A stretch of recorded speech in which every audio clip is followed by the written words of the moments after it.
just want to thank everyone for coming out and hearing what I have to say. Some of it is about some research opportunities for graduate and undergraduate students, and then some of it is about some cool science. But before I get started, I just want to say that if students are out there listening, I want you to sort of appreciate the great education you're getting here at UTC. I got my undergraduate here, and in a field that is totally different than what I'm doing now, but it allowed me to go to grad school and get a PhD and be able to do some fun things with science. So you should appreciate that you're able to get a degree here at UTC. So with that, I'm with the National Institute of Standards and Technology. And we're a federal lab. We're out of the U.S. Department of Commerce. And maybe to make clear why we're in Commerce in a minute, in the Department of Commerce. But basically our mission here, I stated it, is to promote U.S. innovation, industrial competitiveness, to advance science, to advance technology. And we'll see our mission really is do weights and measures and then look at far out 20, 30 year down the road type of research projects. We have two campuses. One is outside of Washington, D.C. in Gaithersburg. There's about 2,500 researchers, scientists there. The lab, we also have a second lab. It's in Boulder, Colorado. There's about 600 people work there, scientists. This is where I work. There's my laboratory, which shows with the red arrow. And like I said, our basic mission here is to really keep track of weights and measures for the country and also for the world. But we also do research that's really far-reaching. And there's a whole range of topics that we work on, from mechanical to some civil engineering topics to basic physics. You basically name the field of science and engineering, we have some type of research project in that area. And so the question is, why do we need weights and measures? If you think about it, say you're growing potatoes, you grow a kilo of potatoes, you take it to to basically a port, you want to ship it to Europe, they weigh it here in the US port. When it gets to Europe, they weigh it. You hope that the scales they're using are measuring the same thing. And one reason why NIST got started, our lab started in about 1905. When NIST got started, you could go around the country and you could buy gallons of milk. But in 1905, you could buy different parts of the country. There were actually 40 different units of what a US gallon was. There was no consistency. So the US realized that we needed consistency in weights and measures if you're going to have commerce. So that's why we're in the Department of Commerce. But keep in mind, besides weights and measures, we do really far out research. And so our lab has a couple of really unique research opportunities for graduate students and for undergraduates. The graduate program is called PREP. And basically, it's to give graduate students and postgraduate students the ability to come and work in a laboratory. The idea here is that once you get your undergraduate degree, whatever university you go to, UTC is one, you apply at the University of Colorado, and if you get into the graduate school, we basically pay for your tuition and give you a stipend. So basically, you get a free ride, being able to get your degree, but also do research in a really world-class research institute. And like I said, tuition is paid for, and then you get a graduate stipend for during your degree. So if you want more information, you can contact me. I can talk about it. The other program, which my colleague here, Susan, works on, is called SURF. So it's an undergraduate, it's basically a summer undergraduate research program. And the idea here is that undergraduate students at universities around the country can come and work in our lab for 2 months during the summer, and it gives you an opportunity to really gain some exposure on what it's like to work in a STEM field. So from an undergraduate viewpoint, it's a very nice opportunity, and then once you do graduate here, it's a very good opportunity to get into our prep program to come and get your graduate degree if you're interested. So that's my sales pitch for NIST. Really, the reason I like giving this talk is because we do cool science at NIST. There's all sorts of things we do there. And some of the things are maybe research that someone's going to use tomorrow, but then we do research that someone's going to use maybe 20 or 30 years down the road.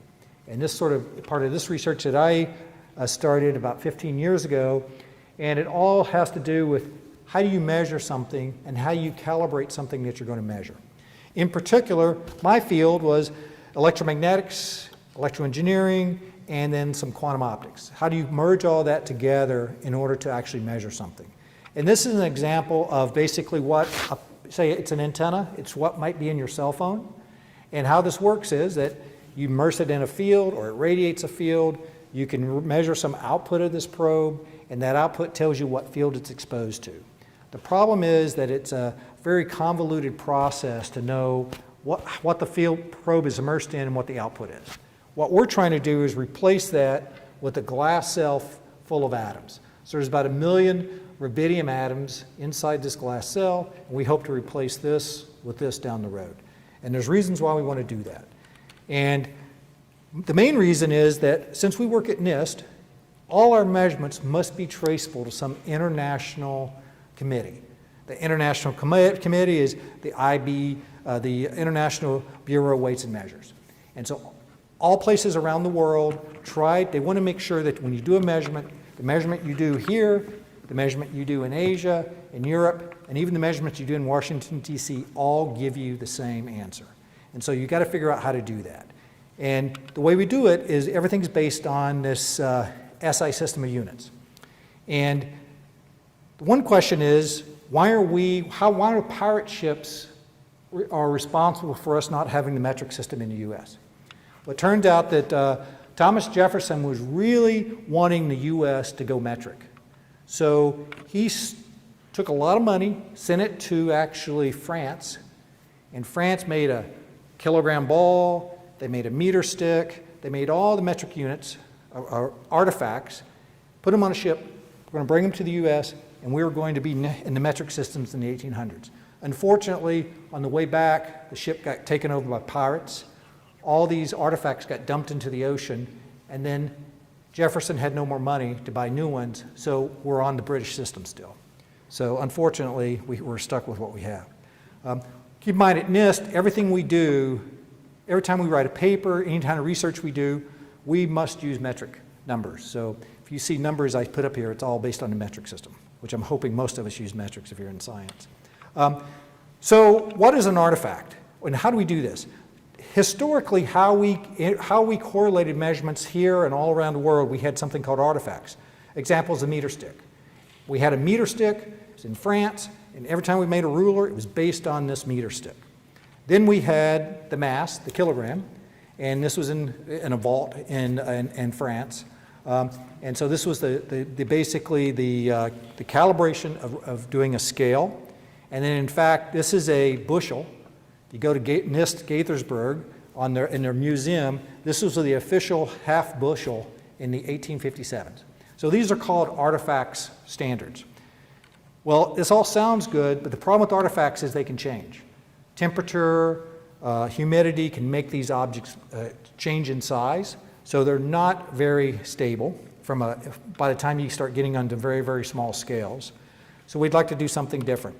And in 2018, the International Committee of Weights and Measures basically decided that we're getting away from artifacts and everything's going to be based on fundamental constants. And so that allows us, these are these fundamental constants in nature that they don't change. Humidity, temperature is not going to change them. So if we can base all our measurements based on these fundamental constants, then we have a very nice, stable system of weights and measures. And so that's what's being done these days. And so how does that relate to my problem? My problem is that I'm going to figure out how to make an electric field traceable to a fundamental constant, and that constant is Planck's constant. And so this is really what I was trying to do 15 years ago. And it ended up being a chicken and egg problem. That if I wanted to calibrate a probe, I had to have some known field to put this probe in so I could read the output. But for me to have a calibrated or a known field, I had to have a calibrated probe. So there's this chicken and egg problem, how you get around that. And there's various ways that we can sort of get around that by generating what we think are known fields so we can calibrate equipment. The problem with these techniques that we use, they're only about 10% accurate. If we want to measure or generate a known field or a known quantity, we only know it's about 10%. So we'd like to do much better than that. And we can do that by something called atoms, or Rydberg atoms in particularly. And so how we're going to do this, we're going to use atoms to measure these fields, and we're going to see that the response of the atom or the atom responds to these fields, and that gives us a direct way of measuring a field. And in fact, there's other groups in the lab that are using atoms to measure other quantities, such as magnetic fields. I'm worrying about electric fields. People are looking at temperature, obviously time. Our time standard is already based on atoms. So we know atoms are a good tool to use, but how do you do that? And if we think about how the atom is generated, we think about a hydrogen atom. Basically, you've got one electron spinning around a nuclei, and you can move that electron from one energy state to another by applying some type of energy, in our case a photon, either RF or optical photon, and by supplying it with enough energy, you can change that atomic state or move that electron from one energy level to another. Some people like to look at it as an orbital, some type of solar system. You know, it's a good pictorial picture of what's going on. So supplying it with a photon, we can move from one orbit to another.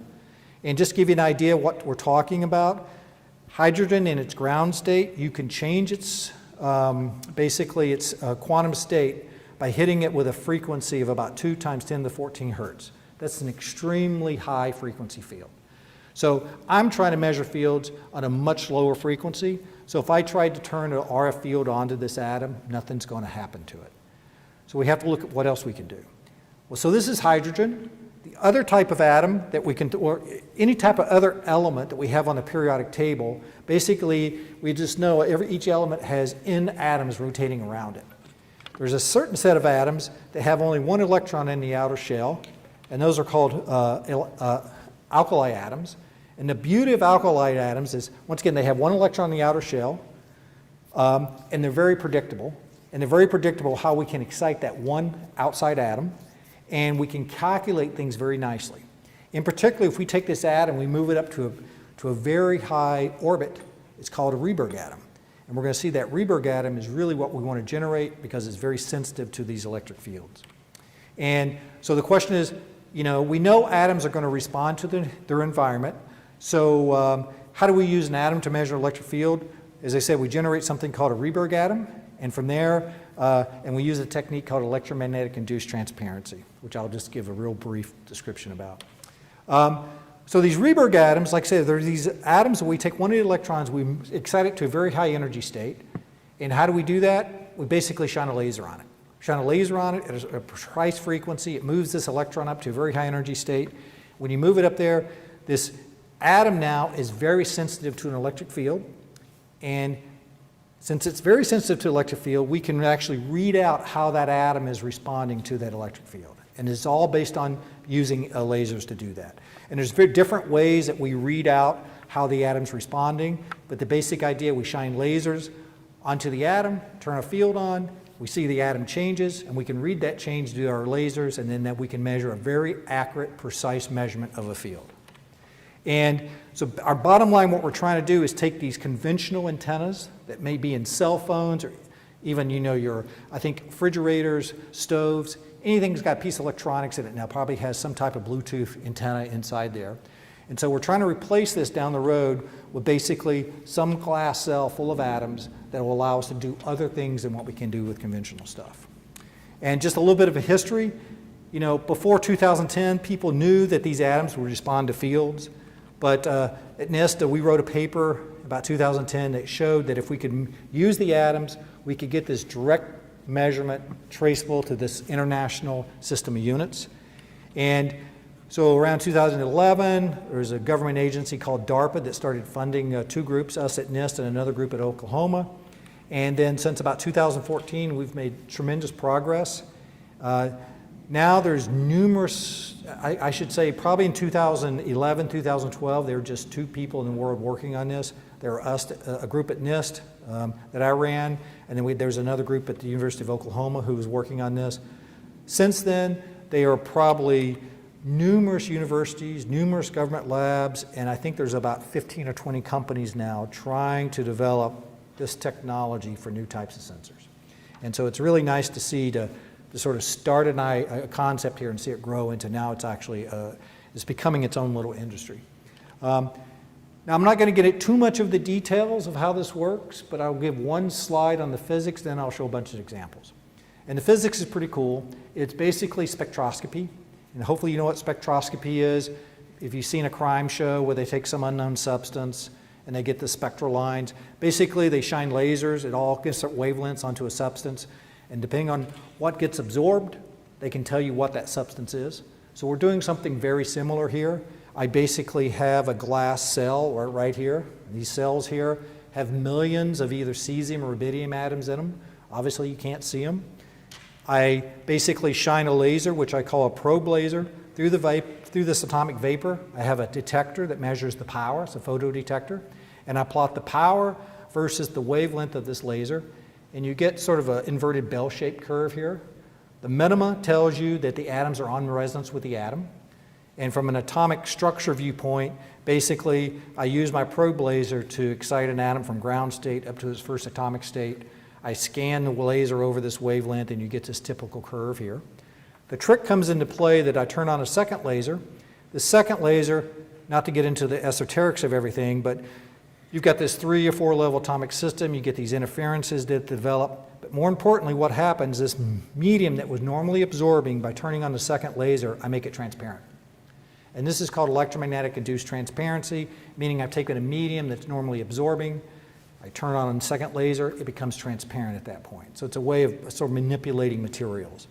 And then it turns out if I choose this laser up to a high enough energy, choose the right color light, in my case blue, I turn on an RF field, and you can get this excitation to this next atomic state.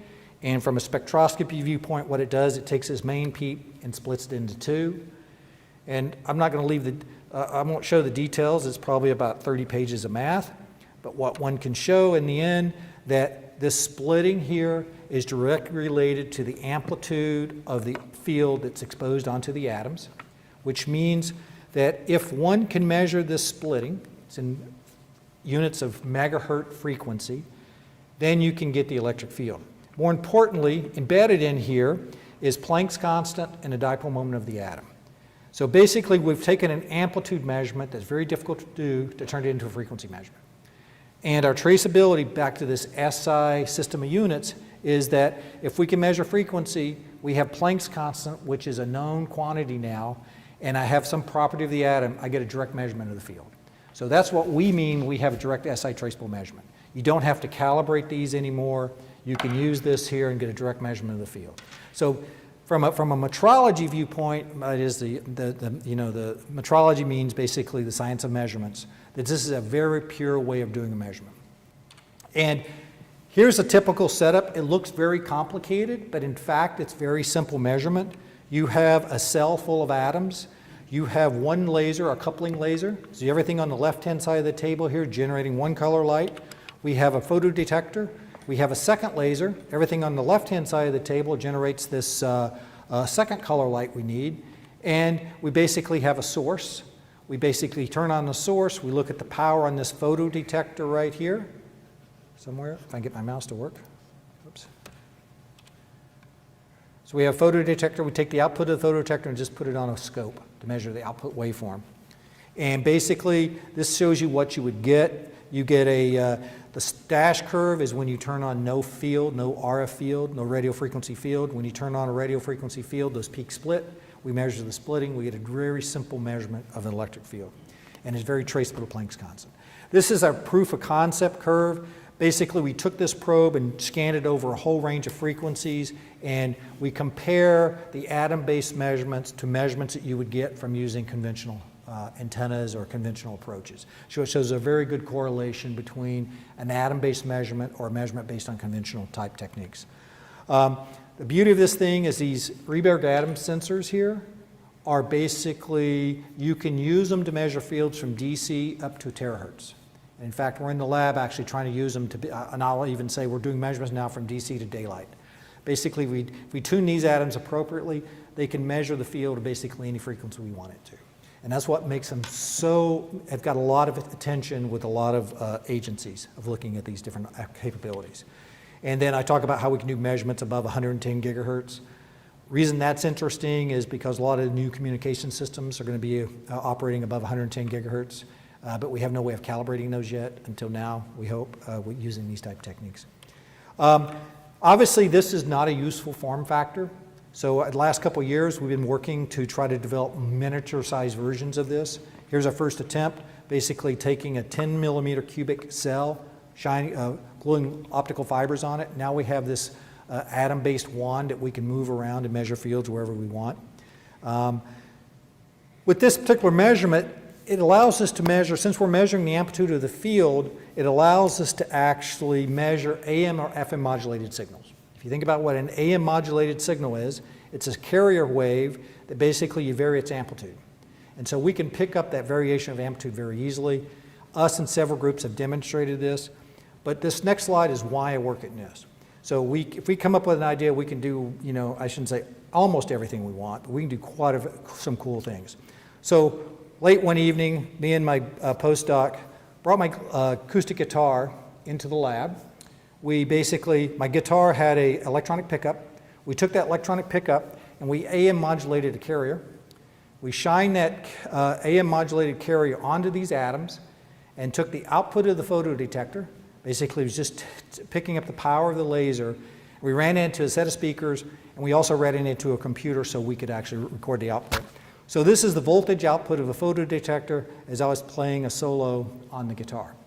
And what you're going to hear is the first recorded music from an atom-based receiver. So that's basically me playing the guitar, and the lasers is picking up, basically the atoms are picking up this music here. And if you listen, there's a lot of dynamic range, there's a lot of highs, lows you hear, there's a little bit of static. That's the laser noise. But the subtlety I want everyone to realize is that what you're hearing is the output of this simple photodetector. There's no antenna here collecting the signal. There's no front-end there's no electronics at all. This is just the laser picking up how the atoms are changing, and we're basically picking up that change in the laser with the photodetector. So that's, once again, it's quite amazing what you might be able to do with these atom-based sensors.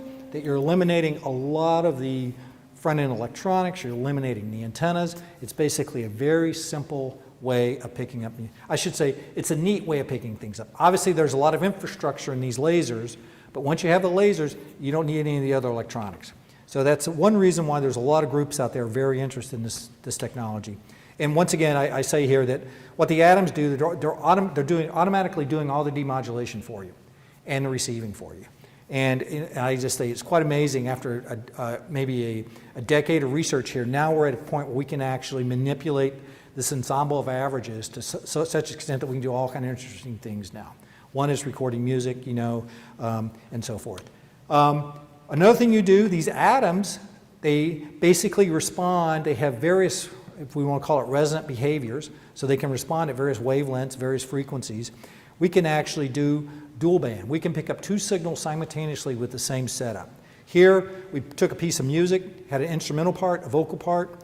We basically split it up, had two AM modulated signals, shined onto the atoms. We had two separate photodetectors. One photodetector picked up the instrumental, one picked up the vocal part. And once again, if you notice, there's no antenna picking up the instrument. There's no AM receiver. All that's done automatically by the atoms for you. And this is just a cool example of how you can pick up several. You're going to hear, when you hear the instrumental, that's being picked up on cesium. Whoops, I don't know what happened.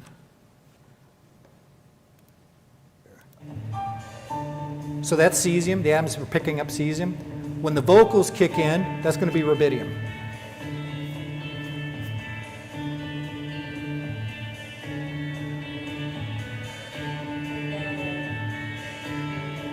So this is our atom receiver.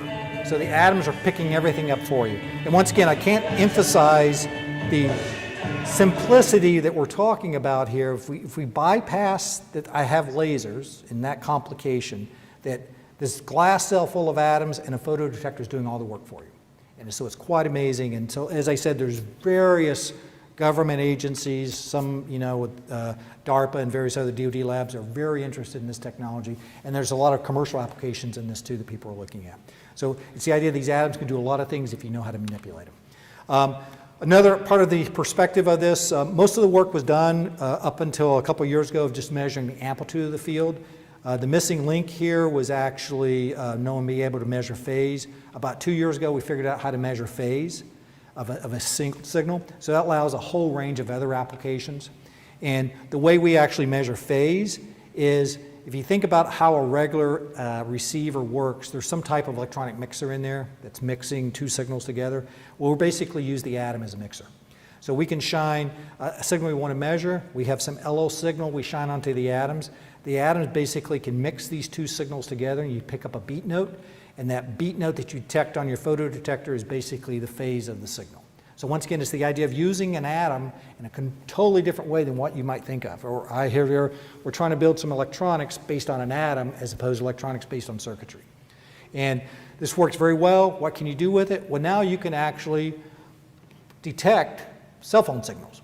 And in fact, this is a case where we took a typical type of cell phone signal, ran it through the atoms, and these are basically, I don't want to get too much into the details, these are called IQ diagrams. These are ways of determining how well you're picking up phase and amplitude of some modulated signal. But the idea here is that we can pick up a signal with 16 or 64 phase and amplitude states simultaneously with these atoms. It's quite amazing. And once again, there's just all these new caveats that we can do with these systems that we're trying to look at. So the one thing we got to keep in mind, as I said, the atoms are replacing all the electronics, the antennas, all the front end you'd have in a conventional receiver. And basically, it's just the atoms and the lasers doing the work for you. So you have to be careful when you're comparing one system versus another system, because there's different ways you characterize a conventional system from an atom-based system. And that's what we're working on. Some other groups are working on trying to understand how to do that. But the main thing is now we are able to measure magnitude, phase, and polarization of any RF or any radio frequency or electromagnetic field out there in space by just using these atoms. So now we start looking at other applications. One application is that we're actually building voltage standards. That is, how do you measure a voltage? When you measure a volt, how do you know a volt is a volt? There's various ways of doing that. We're actually using these atoms to make these voltage standards. We're making something called power meters. It gives us a way of measuring power at radio frequencies using these atoms. The cool thing is that if everyone probably has a cell phone, or maybe two, unfortunately. But if you have a cell phone, you've got a very nice camera in there. And it would be nice, maybe scary, that if I could stand up and just take a snapshot of all the radio frequency fields in space. So we are developing actually an RF camera in the lab. We're going to have a two-dimensional array done in the next year, or at least we're on schedule to do that. And the idea is we can actually snap a snapshot of a radio frequency field in space, of magnitude and phase of it. And there's a whole reason why one wants to know that or do that, and but I won't get into the details. Then we're also looking at maybe using these with these arrays. We hope to be able to image all sorts of types of facilities that people use to test other electronic products, or with these cameras you can actually monitor the environment to understand what fields are out there and you know how intense they are, what their polarization states are, and so forth. So there's a whole reason why people are looking at these sensors. Because keep in mind, these sensors, one beauty of these sensors is they're less evasive than a sensor that has a lot of metal on it. And so it's one reason a lot of people are interested in these, because we're using glass as opposed to metal to hold our atoms. We can do angle of arrival. There's a whole range of topics here, from new communication systems to some military systems, and why you want to know what direction the signal's coming in from. We basically have shown that we can use these atoms to do that. And so, you know, over the past few years, what we've been able to show, once again, this is only about an 8-year, maybe 10-year effort of just working in the lab, quite a bit of hours. But now we're able to show that we can do things. If we want to do traceable measurements, an SI traceable measurement, we can do fields, power. We've got a project now we're trying to actually measure black body. The idea that I can come in here and set up a sensor and tell you what the black body radiation is from a brick wall is something we're working on in the lab. We're looking at these communication type receivers. There's imaging capabilities out there that we're looking at. There's a whole range of other topics, from plasma sensors to voltage sensors to, and then finally, obviously, recording music, right? That's the most important thing here. But there's a whole range of topics here that we'd like to do with this technology. And so sort of to summarize, once again, our goal here is to replace these conventional systems and start looking at what we could do down the road, now that we're at a point where we can start manipulating atoms. And you know, the question is, obviously I can't see the atoms. I don't know how they're responding. I put them in some environment. I put them in a cold temperature, a hot temperature, something that has a high field, low field. How do I know how it's responding? Well, the only thing we have is lasers. We can shine light onto these atoms, and we know how those atoms change. If we have models to predict what the atoms are going to do when they're exposed in a certain environment, we can use the atoms to read out the response of that atom. And that's what we're trying to do here. And as I said, it allows us to, from an electric field viewpoint, we can measure these broadband sensors. It allows for this direct SI traceability of measurements. It provides us a method independent to any current technique we have out there. I didn't get into this. We can measure very weak, very strong fields. We've actually just 2 weeks ago had a paper submitted that we've got the limit now for these sensors that we're measuring, something like right here, 1 microvolt per meter is what we're measuring there, and that's an extremely sensitive field measurement. We can also measure up to kilovolts per meter if we want to. And so then it allows us to do a bunch of other applications, from power to a bunch of unforeseen applications out there. And I think this is a good topic, and whenever I give a talk to maybe some early career people, I always like to give a quote of a Nobel laureate. And so here's the quote I like. It's from Bob Dylan. It says, "There's no success like failure, and failure is no success at all." The idea is here that to be successful, you've got to be able to adapt. I mean, you don't know how many failures we've had in trying to get this project going. First of all, getting it going, and then all the errors and experiments and so forth until we really understood what we're doing. But you got to be willing to adapt. You got to be willing to do and learn new things, and you got to be willing to take any opportunity that comes your way. If you can do that, you can be pretty successful. And once again, you got a good idea. It may take some time, but eventually, if it's a good idea, it's going to be successful. And that success, whatever your success is. Money's not my idea of success. My idea of success is do cool science. And so, but maybe your success is money. I'm not sure, but anyway, once again, I think this fits into well whatever your success is.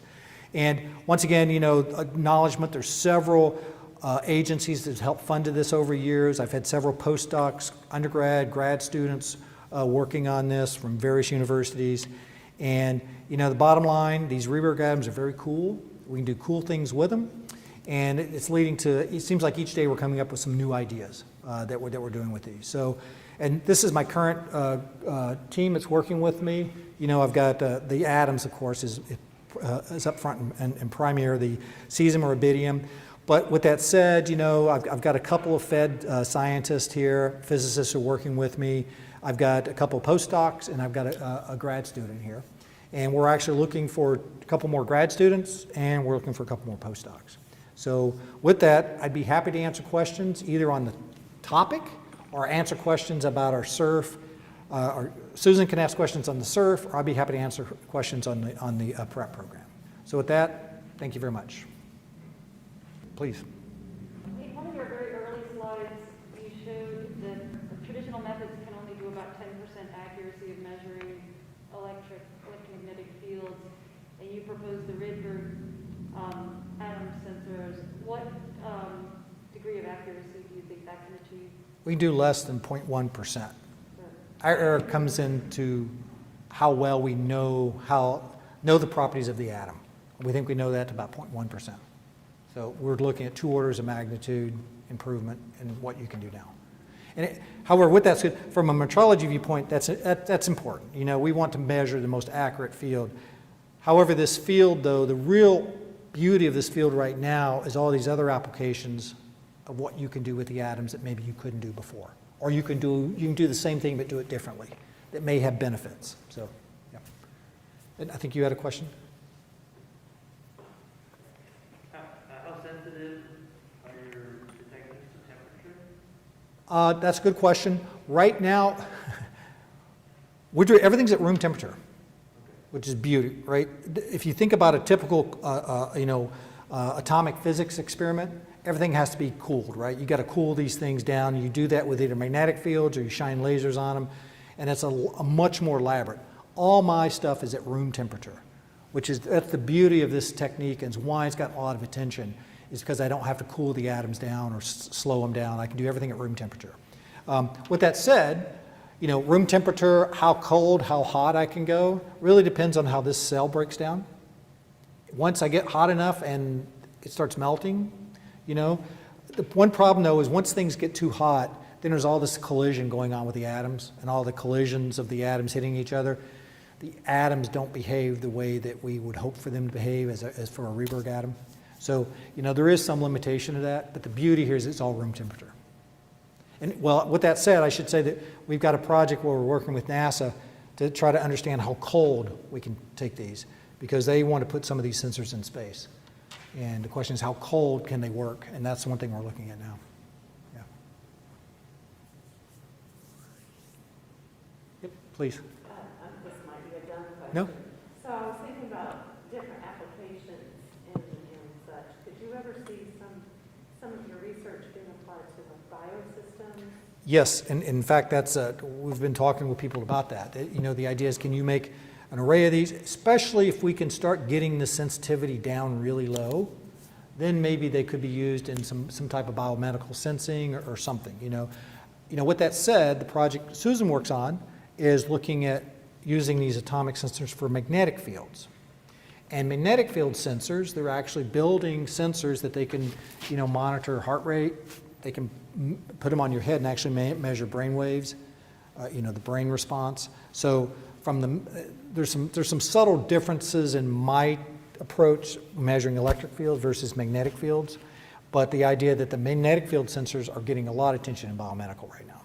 I know, Susan, if you want to say anything, but that's sort of basically it.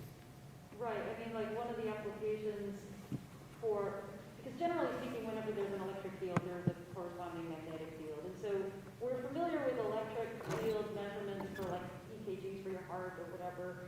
And then there's also MRI, which is magnetic imaging of some sort. But one of the advantages of using these really small sensors to measure magnetic fields is, one, they measure really minute magnetic fields, the kind that your brain would generate, that can be difficult to pick up on an MRI. But another one is they're so little invasive. And I know an MRI isn't necessarily invasive, but it's scary. And when babies need their brain image or some part of their body image, it's kind of a thing where, they don't necessarily want to put the baby into an MRI machine and subject it to that. And so we can actually have this very, like a bathing suit cap, just go over the head, and it can do magnetic imaging of, say, the brain, and like a similar, just some small network of sensors that can go around the body. At least that's the technology that's being worked on for these types of really small magnetic sensors to replace, MRI technology.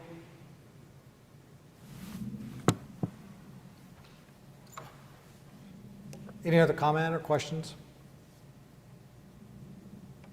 And for everyone here and everyone who's going to be listening to this, any questions, please email me, call me once again, on this topic or on any topic, and in particular on the SURF or prep program. If you're interested in the undergraduate research during the summer, or if you are interested in going to graduate school, I'd love to talk to you and see about having you work at the lab.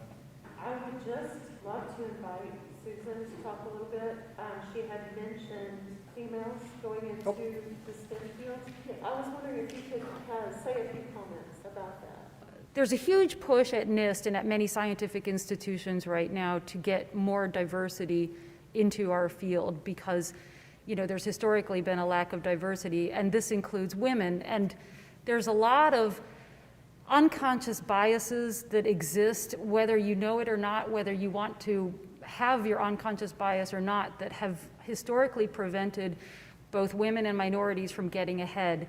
And these are the barriers that I'm on a working group that we're trying to break down. We're trying to come up with ways to break down.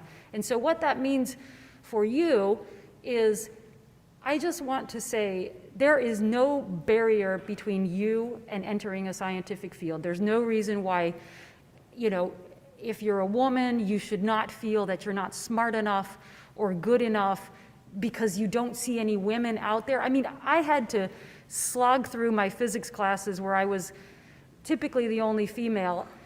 And I've even had professors, one professor in particular, there was this one-time thing, I wrote an essay it was a geology class, and he said, your writing is so bad, you're never going to get through grad school. This was when I was an undergrad. And you know what?